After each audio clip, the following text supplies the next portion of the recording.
What's going on, guys? How are we doing? Today's video, I want to go over 5 of my favorite characters right now in the game for GAC. I can go off on like TW and all that sort of stuff, but I just feel like right now GAC is just the topic of discussion for a long time, all right? For a long time. So I have 5 different characters in no particular order. Let's just start this off. Go over some of the more obvious ones I feel like that are really hot right now or just very important. Like, think of it this way, like a character that you can get, let's say you've had them for relics in some different past journey guide event unlock, or just, getting them from a marquee and then you're slapping on a Zeta or an Omicron and then they're amazing, all right? So let's think of it that way. So in terms of how good somebody is right now, I feel like one of the ones I want to mention first is Zam Wessel. Again, GAC Omicron is the thing you want to go for here. Without it, it just is not adding that much to this character in GAC. GAC here, it says you get a bit more speed and you get some more increases to that max health, offense, and protection. The biggest thing here, I would say, is the speed boost. So that's why I have her here.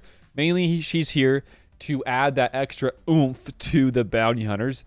I'd like using her with either Aura lead, with some Bosk lead. That's for offenses. Typically for defenses, I love using her with the Jango Fett lead. That's like my favorite use out of her on the defenses. Using her there with Queel, some Nest. Let's see who else. Jango Fett lead, of course. Just some more guys there. She's just very, very dirty. Okay, I think she's just really fun, even with Fennec too. Offenses though, you're going to be seeing probably more use out of her on the offenses because of a guy named Starkiller right now. Starkiller is very annoying, but the bounty hunters with a good Zam can just stomp that Starkiller out of existence, okay? And that's why I feel like she's so good, because you're taking pretty much, I would say Starkiller is nearly a GL, especially in GAC. You're taking a near GL character and you're using a Zam to kill that. It's a very good trade, okay? Very good indeed. So Zam's amazing for that reason, okay? Kills teams for offense very easily and also gets some maybe potentially nice holds for defense, okay? So that's her. Secondly, I want to go after is Iden. I don't have her built up. I would like to get her built up. I'll get her level 85 for now. But, GAC is same thing, okay? You don't even have to get her Omicron, and she can do some awesome things for you. So GAC-wise, even in TW, this unique right here, it says first in, last out. Pretty much says this, it's with a Zeta. This is one Zeta you gotta have. It says if no other allies have the leader tag and all allies are non-droid Imperial troopers, whenever Iden is defeated, she revives with 100% health and protection if there is another active Imperial trooper ally. So that's huge right there, especially in GAC. You can just get so many revives. Even at a low gear, I feel like this happens a lot more often than you might think. So this other part of the unique is that same thing here. If you have the same thing with no leader and no non-droids, or if they're all non-droids rather, then you get the extra 100% turn meter at the start of the battle. So that's pretty huge. Even in defenses right now, I have actually lost a couple battles to not even an Omicron Iden, just like a non-Omicron Iden defensive team with the troopers. And it's so scary, guys. With the Omicron, I wouldn't use some of those teams I typically do use with a GAC, in GAC rather, against an Iden Versio, but it definitely shuts down those teams that attack a lot out of turn. Like CLS, for instance, like some Rebel Fighters, for instance, Geos too, a lot of those same teams. So I think it's great in terms of pulling something like that.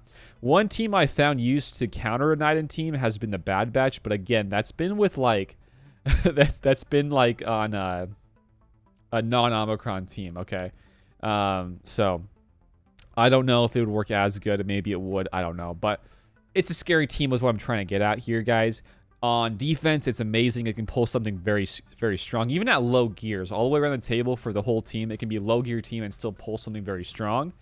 And also for offense, it can kill some of those more C-less heavy teams. So some of those Mon Mothma, Kyle Katarn teams. So she is phenomenal. You don't even need to have her with high relics or high stars, okay?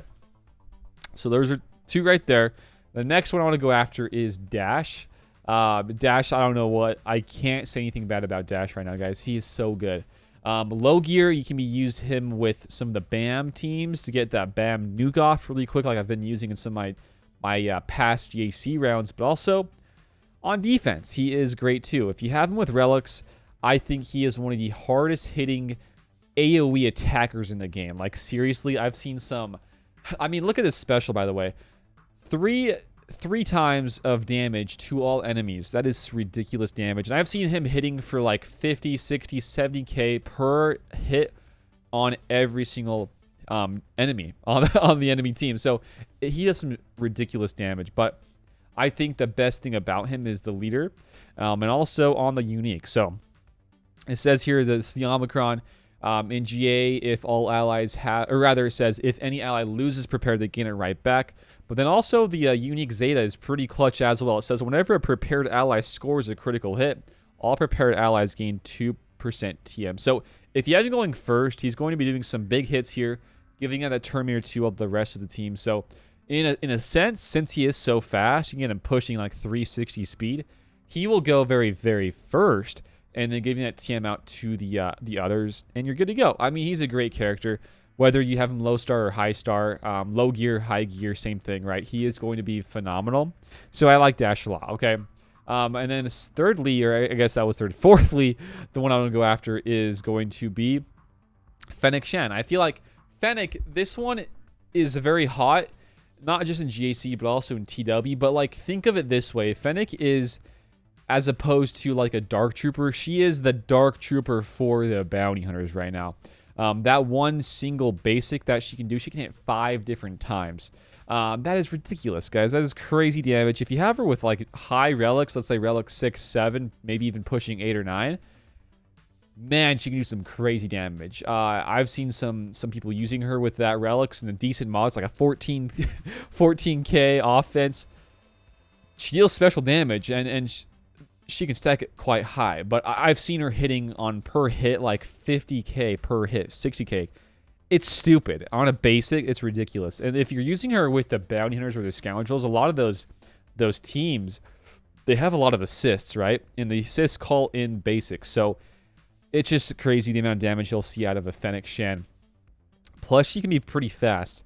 Whenever it's on this this first unique, if you have the Zeta, it says whenever she loses overconfident, or whenever anybody loses it, she gets that turn meter back. So she goes a lot. She hits quite hard. I think with the increased relic level and also having her modded properly, she can be a monster in GAC, defensively or offensively. So I like her a lot. Next up, and the last one I want to go after for today, is another scoundrel. I've had like 3 scoundrels in here today. I was going to add Nest, but I'm like, okay, maybe don't add Nest to this because I just had a whole video about Nest. There's a lot of them I could have added to this whole list, guys, but I feel like these are the ones that I've been seeing the most use out of in the last little bit. So last but not least is Vando or Chewbacca. Again, it ties well into with the Dash teams, with some of those scoundrel teams. But I think the reason why I like Vando right now and why he's on my list is because not only is he great in the scoundrel teams, but he is great in the GL teams as well. A great use out of a Vando or Chewie right now is with the Rey in GAC. And I can speak for myself, maybe for others when I say this, but I have one team that either gets me consistent holds or it can pull some pretty nice banners. So it's a team consisting of this, but what we're doing here is tossing on that Padme, and we're tossing in that Vando or Chewbacca. So this is the team here, the dream team I like to call it. This is a great team that is set in the front while blocking ships. So that way they have to go through everything else and then come back to this very later. And it's a scary team because I would not trust JML against this while Kenobi is here. And then also you have the Commander Ahsoka here. So Vandor and Commander Ahsoka play very well together here because with Commander Ahsoka's unique, well, you give out some more health and defense to Vandor Chewie, which helps him get more of his protection so that way he gets prepared. So even if, let's say, you get close or you do kill Commander Ahsoka, well, guess what? She gets revived while he has prepared, or while he has prepared, unless you let's use instantly defeat the the Commander Ahsoka using like Annihilate, Disintegrate, a gas ability, whatever it is. You know, the list goes on and on with that. But if you don't have that, let's say in a JML counter, there's just not a great use out of the JML to kill this very easily and comfortably. And it goes along the same way with an Emperor. So the Emperor is it's a good team here to counter the Ray, but you get to the part where if you don't get to them fast enough and she stacks the health, or rather her offense with the extra TM, then it can get a little bit dicey. I would say you can still go for it and use that counter, but it can just be a bit dicey at times, which is a reason why I would still recommend setting it, even if you do know the guy sets, or rather uses the Emperor a lot against the Ray like this, because it pulls banners. So that's just like a great use out of it. Otherwise, besides, you know, the Emperor or the JML counter, you're looking at a bit of a more serious counter, like a more of a JMK counter, you know. And I would say if somebody uses JMK against this team, that is a huge win in my books. But for the GL use, this is the GL team that I like to use for my defenses, and it gets me a lot of holds. It's very consistent, I feel like. But that's about it for Vandor. You know, you get some use in the GL category of things. You get some use in the other non-GL category of things for GAC, for TW, all that sort of fun stuff. He's just so good, okay? I've neglected getting him with relics for the longest time, and then once I finally did, I saw immediate impact in my GAC rounds once I did, okay? But that's about it, guys. 5 different characters. Most of them are Scoundrel, I know, but Scoundrel are just so amazing right now in Galaxy of Heroes. But that's about it, guys. That is my 5 character list for today. If you guys would add any to the list, what would it be? If you would take away any from the list, let me know what would it be as well. But that's it. Thanks for watching. Until next time, I will see you later. Peace out and have a good one. Bye, guys.